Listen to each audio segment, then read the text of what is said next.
Hallelujah. Hallelujah. Ama, salamat Panginoon. Narito ako uli. Ginamit mo sa evangelist ito sa YouTube para sa mga tao sa buong mundo. Lord, samahan mo ko, Ama, ng iyong kapangyarihan upang may parating sa kanila ang kapangyarihan mo, ang mensahe mo nga dapat marinig, makarating sa mga tao sa buong mundo. Hallelujah. Hallelujah. Mga kapatid, mga kaibigan sa buong mundo, narito ako. Ay may mensahe ang Panginoon na nais ng Panginoon ngay parating sa inyo. Hallelujah. Ang topic natin, Santiago chapter 1 verse 2 hanggang 4. Introduction. Ang Biblia ay nagtuturo sa ating na magtiis sa mga pagsubok at magalak pagkatapos. Narito ang ilang mga talata sa Tagalog na nagbabanggit nito. Hallelujah. Letter E, number 1. Makikita natin ito sa Santiago 1 verse 2 hanggang 4. Mga kapatid ko, ibilang ninyong buong kagalakan kapag kayo'y dumaranas ng iba't ibang pagsubok. Hallelujah. Letter B, number 2.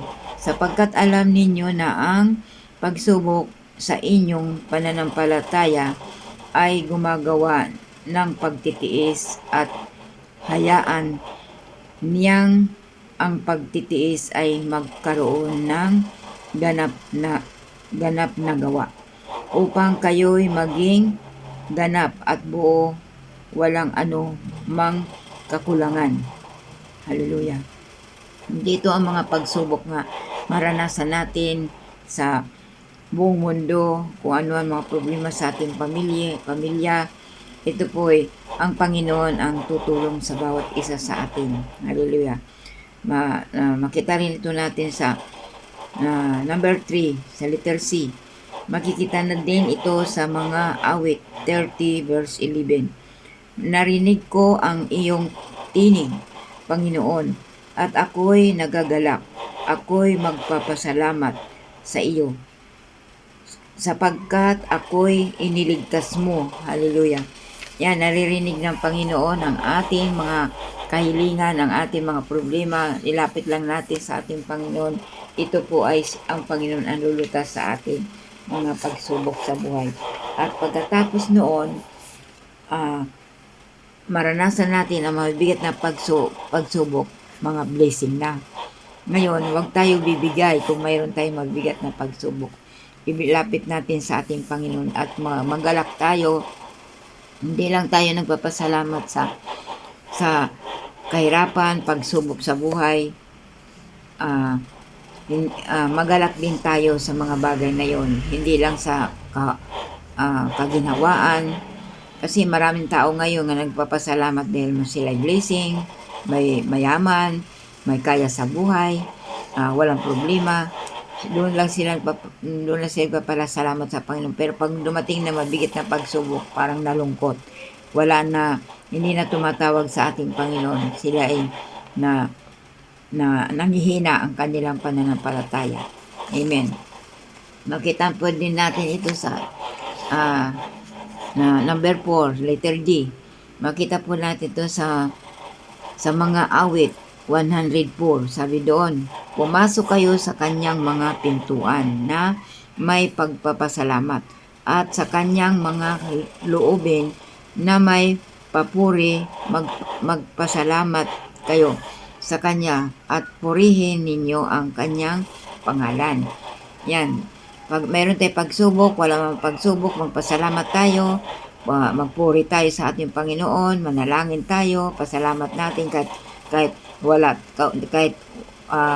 kapos tayo sa ating buhay, kahit wala tayo, financial, mayroon mang financial, pasalamat tayo sa Panginoon.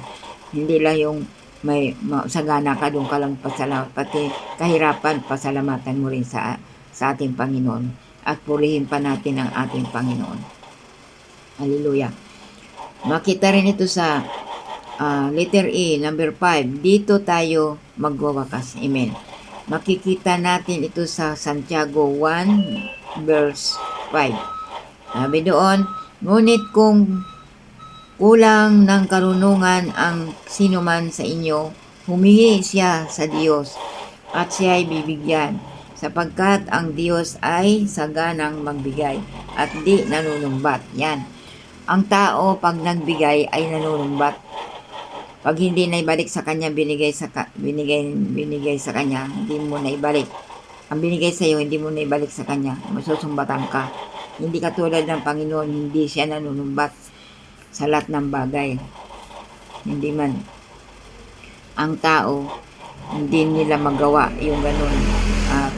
Nadudoon yung gusto nila, pag nabigyan mo ang isang kapwa mo, ibabalik din sa'yo. Kaya iba talaga ang tao sa mundo kaysa ating Panginoon. Kaya wag tayo lumapit lang tayo sa Panginoon, humingi ng tulong sa Panginoon at siya ay bibigyan ng sapat. Ang Diyos nagbibigay sa atin. Amen. Purihin po Panginoon. Tapos dito po, number 1, ang mga tao sa buong mundo, pag nagbigay sa kanyang kapwa, balang araw ito'y isusumbat dahil walang naibalik sa kanya. Yan, manunumbat siya. Hindi katulad ng ating Panginoon. Hallelujah. Kaya wag tayo manunumbat sa ating kapwa. Maganda pa yung magbigay tayo ng magbigay, pero huwag mo na hintayin na ikaw mabigyan. Kasi ang Panginoon ang magbabalik sa iyo ng blessing. Kung ano man binigay mo sa iyong kapwa, ang Panginoon ang magbabalik sa iyo ng doble pa. Doble pa ang bibigay sa iyo ng Panginoon. Kaya napakahalaga po ang ng Panginoon sa atin. Amen. Sabi doon, number 2, ang mga talatang ito ay nagtuturo sa atin na magtiis sa mga pagsubok, magalak, pagkatapos at magpasalamat sa Panginoon. Yan, kung meron tayong mga pagsubok sa buhay, magalak tayo. Magpasalamat pa tayo sa Panginoon. Hindi yung maraming tao ngayon, pag wala na sila, hindi na mabigyan ng blessing ng Panginoon, ay minsan nagagalit pa sa ating Panginoon. Sasabihin pa nila, saka pa naman ako naglingkod, saka pa naman pinanggap kong Panginoon, saka ako nahirapan. O, di ba? Mayroong ganun mga tao ngayon, yung mga lalo na yung tumanggap sa Panginoon, pag binigyan sila pagsubok, minsan sinisisi pa ang kanilang Panginoon na sinasamba dahil nagkaroon sila mabigat na pagsubok. Pero mga kapatid, kung ano man mga bigat na pagsubok na naranasan ninyo, ang Panginoon, ibigay ninyo sa Panginoon. Ang Panginoon ang lulutas. Ang Panginoon ang mag-aayos sa lahat ng mga problema natin sa buhay. Amen. Purihin po ang Panginoon. Maiksi lang po ito. Salamat Panginoon sa evangelize na pinarating mo sa kanila dito sa YouTube. Nawa Panginoon, makarinig nito ang mga tao sa buong mundo ay sila'y mapagpala at nawa mapagtagumpay sila sa mga pagsubok nila sa buhay. At kung mayroon man sila pagsubok, Panginoon, ilapit lamang sa iyo at kayo ang lulutas. Kayo ang mag-aayos ng lahat. Hallelujah. Ama, salamat Panginoon. Hallelujah. Purihin ka, dakilain ka sa pangalan ni Jesus. Amen.